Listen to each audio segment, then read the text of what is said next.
Shalom sahabatku yang terkasih dan sehati dalam Yesus Kristus. Jumpa lagi kita pada kesempatan kali ini. Mari kita siapkan diri dan hati kita untuk menjadikannya layak menyambut Tuhan, supaya kita bisa menjadi garam dan terang dalam kehidupan ini. Tentunya dengan bersama kita resapi Renungan Sabda Pendalaman Iman presented by BPK PKK KAJ.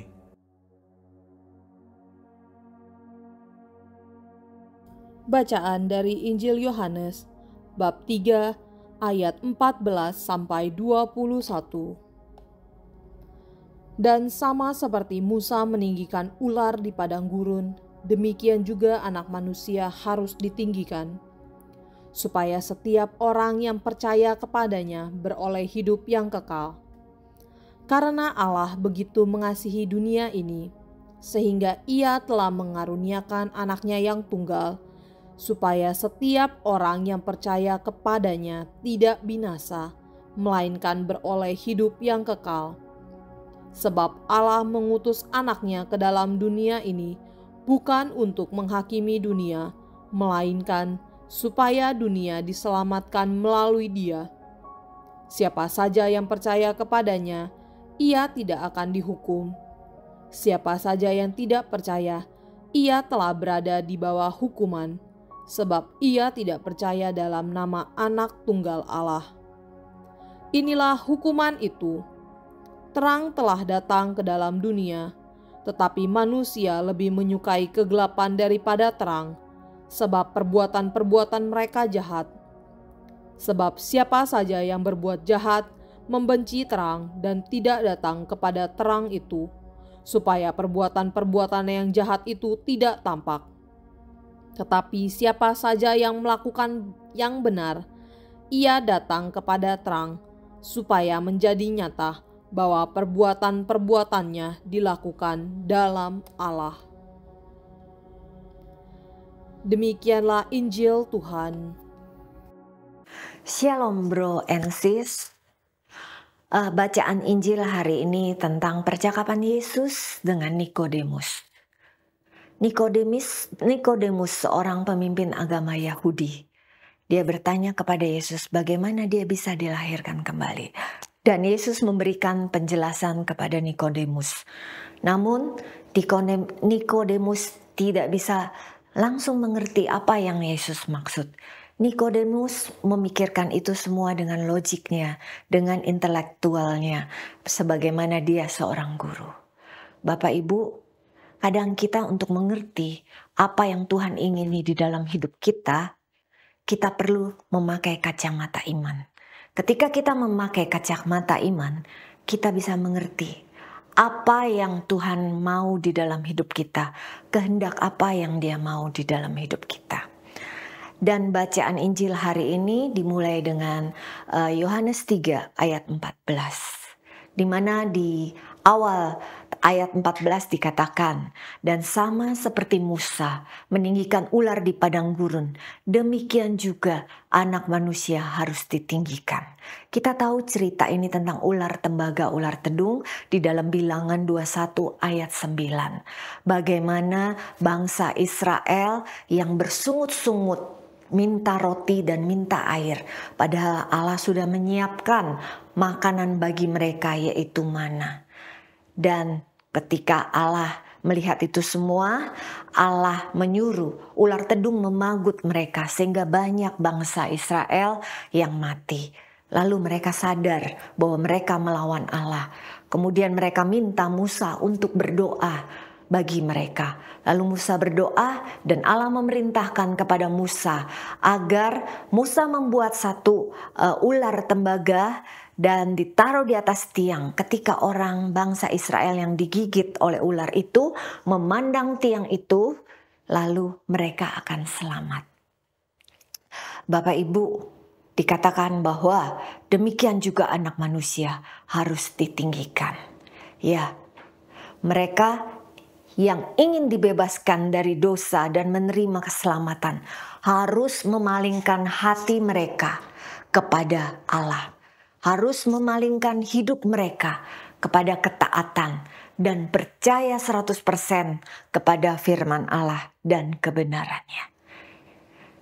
Demikian juga anak manusia harus ditinggikan, supaya setiap orang yang percaya kepadanya beroleh hidup yang kekal. Anak manusia di sini adalah Yesus. Yesus bicara bahwa kematiannya nanti di kayu salib itu untuk menebus dosa kita semua. Lalu di ayat berikutnya dikatakan, supaya setiap orang yang percaya beroleh hidup yang kekal. Dan di ayat 16 dikatakan, karena begitu besar kasih Allah akan dunia ini, sehingga Ia telah mengaruniakan anaknya yang tunggal, supaya setiap orang yang percaya kepadanya tidak binasa, melainkan mereka hidup yang kekal. Bapak Ibu, apa maksud dari isi ayat ini? Ini mengungkapkan isi hati dan tujuan Allah untuk kita manusia yang menjadi ciptaannya. Isi hati Dia untuk mendekatkan kita anak-anaknya, supaya kita juga ambil bagian di dalam kerajaan Allah. Ya, ada 5 poin yang saya mau sampaikan di sini, bro and sis. Ya, poin pertama adalah bagaimana kasih Allah yang sangat luas menjangkau semua orang di dunia. Dikatakan karena begitu besar kasih Allah akan dunia ini. Jangkauan kasih Allah bukan hanya kepada orang yang kaya. Jangkauan kasih Allah bukan saja pada orang yang kulit putih, kulit hitam, atau orang yang sedang dalam kondisi happy atau dalam kondisi kekurangan. Enggak. Tapi di sini dikatakan kasih Allah itu untuk dunia ini. Siapapun, Allah mengasihi setiap orang yang diciptakan oleh Dia. Allah mengasihinya dengan luar biasa.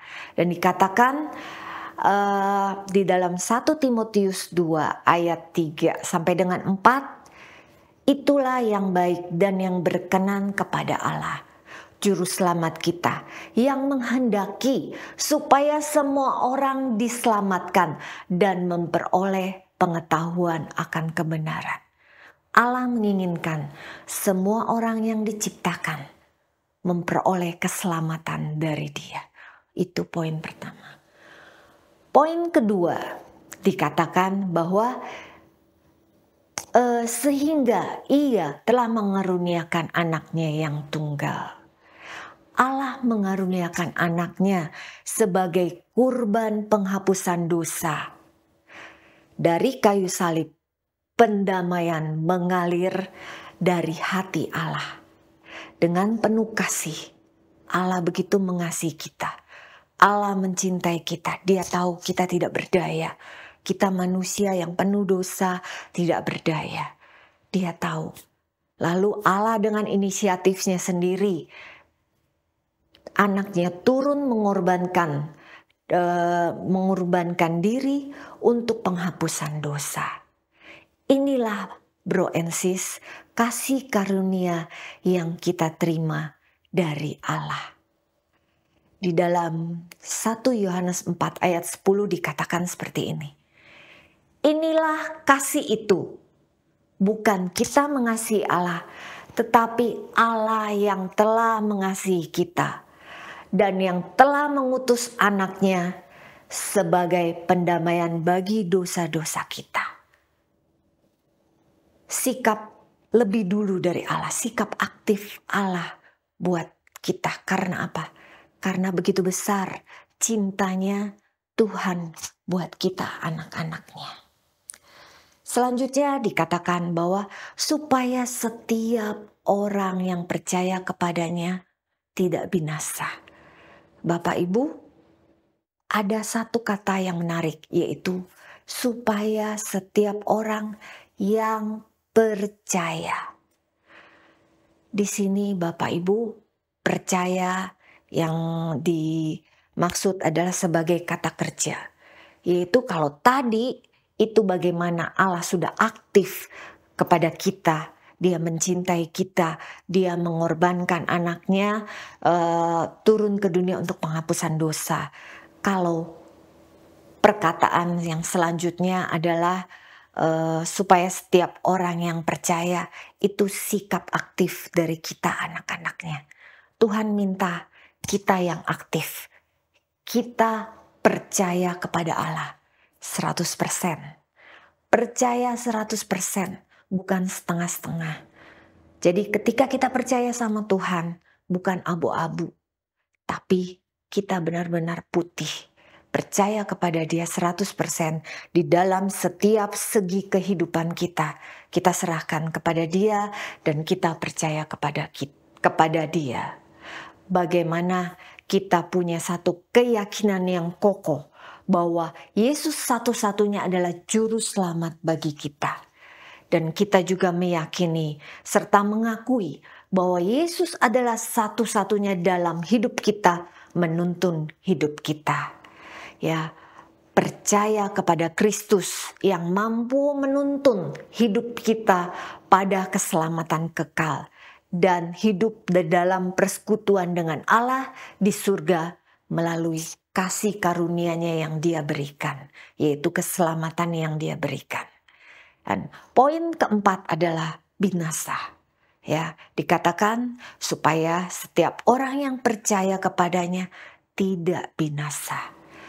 Binasa bukan hanya binasa secara fisik atau jasmani, tapi selama masih hidup, namun kita binasa pada mungkin binasa secara rohani. Kita tidak bisa melihat lagi kasih Allah di dalam hidup kita, sehingga pelan-pelan lama-lama hidup kita mengalami binasa secara rohani. Tapi Tuhan juga tidak mau binasa secara rohani, Tuhan juga tidak mau kalau kita binasa secara kekal. Karena itu Dia mau kita masuk di dalam kerajaan Allah, masuk dalam bagian Dia, ikut bersama-sama di dalam persekutuan dengan Dia di rumah Bapa. Dan poin kelima dikatakan, melainkan kita beroleh hidup yang kekal. Inilah yang Tuhan mau, persekutuan bersama dengan Allah.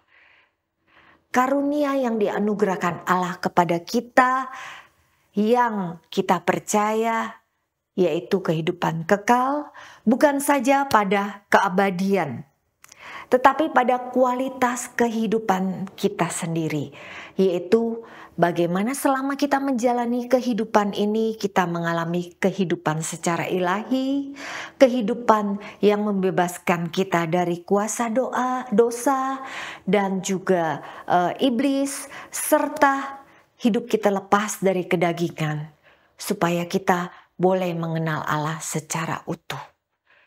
Kita belajar sebelum kita masuk di dalam kehidupan persekutuan dengan Allah yang kekal di dalam dunia ini, kita juga belajar bahwa kualitas hidup kita yaitu hidup kekal seperti keluarga kerajaan Allah di surga, yaitu hidup kita sungguh-sungguh kehidupan yang ilahi, kemudian kehidupan kita yang bebas dari kuasa dosa dan iblis, dan juga hidup kita lepas dari kedagingan. Bapak Ibu, akhirnya karena kita sudah menerima anugerah yang tadi dikatakan di ayat 16, biarlah kita hidup di dalam kebenaran terus-menerus, kita terus-menerus berproses hidup di dalam kebenarannya dan di dalam terang Allah, agar kita menjadi nyata bahwa perbuatan-perbuatan kita sesuai dengan apa yang Tuhan mau, dan kita juga bisa menjadi berkat buat banyak orang. Baik bro and sis, demikian renungan pada Injil pada hari ini. Terima kasih, Tuhan Yesus memberkati kita semua. Amin. Baik bro and sis, kita mau tundukkan kepala kita mau berdoa. Dalam nama Bapa dan Putra dan Roh Kudus. Amin. Allah Bapa di dalam surga, Allah yang kami sembah di dalam nama Tuhan Yesus, kami bersyukur bahwa kami mempunyai Allah yang seperti Engkau, yang telah mengaruniakan kami kehidupan yang kekal, yang telah mengaruniakan keselamatan bagi hidup kami, yang telah mengaruniakan kehidupan yang sesuai dengan kehendak-Mu. Biarlah dalam menjalani kehidupan ini, kami boleh terus berproses, kami boleh terus belajar untuk mengikuti kehendak-Mu di dalam kehidupan kami. Ajar kami untuk mengerti setiap rencana-Mu Tuhan. Ajar kami terus boleh berjalan sesuai dengan yang Engkau inginkan. Dan biarlah juga kami boleh menjadi berkat buat banyak orang, sehingga mereka pun boleh mengerti bahwa keselamatan datang dari Engkau. Terima kasih Tuhan Yesus, di dalam nama Tuhan Yesus kami berdoa dan mengucap syukur dengan perantaraan Putra-Mu terkasih, Tuhan kami Yesus Kristus. Kemuliaan kepada Bapa dan Putra dan Roh Kudus, seperti pada permulaan, sekarang, selalu, dan sepanjang segala abad. Amin. Dalam nama Bapa dan Putra dan Roh Kudus. Amin.